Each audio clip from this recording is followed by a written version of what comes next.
মরুভূমির ঠান্ডা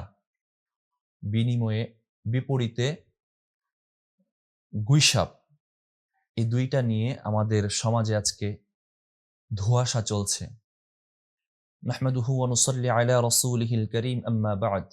সম্মানিত সুধী, দূরে বা কাছে যে যেখান থেকে আমাদেরকে দেখছেন, আপনাদেরকে আন্তরিক মোবারকবাদ। বর্তমান সময়ে সবচেয়ে আলোচিত, বহুল আলোচিত একটি বিষয় মরুভূমির ঠান্ডা বিপরীতে গুইসাপ, এই দুইটা নিয়ে আমাদের সমাজে আজকে ধোঁয়াশা চলছে। কোনটা হালাল বা কোনটা হারাম, হালাল কিনা, রাসূল খেয়েছেন কিনা, বা রাসূল না খেলে হালাল কিভাবে হয়, সাহাবীকে রাসূল নিষেধ করেছেন কিনা, এখন কোনটা হালাল কোনটা হারাম, আজকে চলুন আমরা হাদিসের আলোকে জানবো। প্রথমত জানবো এই ঠান্ডা যেটা, এটা হাদিসের শব্দ অনুযায়ী দব, এটা দব, এবং আমাদের দেশে যেটা প্রচলিত আছে গুইসাপ, এই দুইটার মাঝে পার্থক্য আছে কিনা। প্রথমে যদি বলি, হ্যাঁ, দুইটার মাঝে বেশ কয়েকটি জায়গায় পার্থক্য রয়েছে। ঠান্ডা আর গুইসাপ দুইটা দুই রকম, এটা একরকম নয়। যেমন ঠান্ডা, এটা বাস করে মরুভূমিতে এটার বিচরণ, এটা বসবাস, মরুভূমিতে বাস করে। বিপরীতে গুইসাপ, এটি বন ও জলাশয়ে বাস করে। 2 নম্বর পার্থক্য, ঠান্ডা এটা লেজে কাটা থাকে, যেই কাটাটা ওটা ও নিজের আত্মরক্ষার জন্য ব্যবহার করে, বাকি এটা শান্তশিষ্ট হয়। বিপরীতে গুইসাপ, এর লেজে কাটা থাকে না, কিন্তু এটা হিংস্র হয়, ওর লালা হিংস্র হয়ে থাকে। 3 নাম্বার, ঠান্ডা ও নিজে নিরামিষ জাতীয় পাতা এবং গাছপালা খেয়ে থাকে, আর গুইসাপ এটা মাংস এবং ডিম, ছোট প্রাণী এগুলো খেয়ে বড় হয়ে থাকে, ওরা নিজেদের খাবার জাত এগুলো হয়ে থাকে।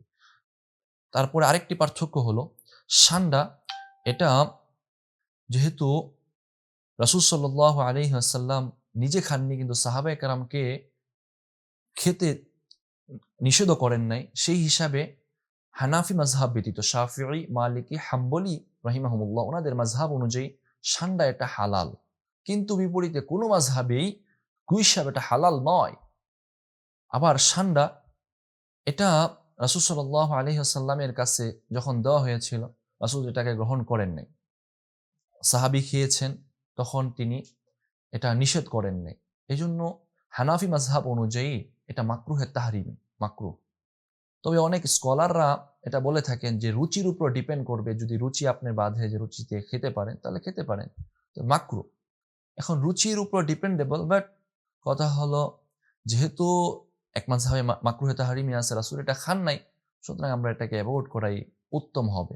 আসলে এখন মরুভূমির ঠান্ডা, আরব দেশে এটা পাওয়া যায়। আমাদের তো এখন অনেকভাবে কথা এটা ভাইরাল হয়ে গেছে যে কফিলের ছেলের জন্যে ঠান্ডা হলে সে খাবে, বা এটা উপযোগী, বা এটা তার জন্যে। আসলে আমরা ভাইরাল জিনিসের প্রতি খুঁজি, অথচ এই মাসআলাটা অনেক পুরনো, এতদিন এটা নিয়ে কেউ দরকারই পড়ে নাই। আমরা ঠান্ডা কি বা খেতে হবে কিনা, হালাল না হারাম, তো এতদিন ছিল না, ঠান্ডা ছিল তো, তারপরে এখন কেন? ওই যে ভাইরাল হয়ে গেছে, আমরা ভাইরালি পিছনে দৌড়াই। যখন এই টপিক চলে যাবে, অন্য একটা টপিক আসবে, এই ঠান্ডা কি এর, কিসের কি, ঠান্ডার ডান্ডা, ও সব দূর হয়ে যাবে, আমরা এগুলোর পিছনে আর ছুটবো না। অতএব আমার ভাই, আমাদের জন্য খাবারের জন্য কি হালাল জিনিসের অভাব পড়ে গিয়েছে, যে এই জিনিসের প্রতি আমাদেরকে দৌড়াতে হবে? আল্লাহ তাআলা আমাদেরকে বুঝার, আমল করার তৌফিক দান করেন। আসসালামু আলাইকুম।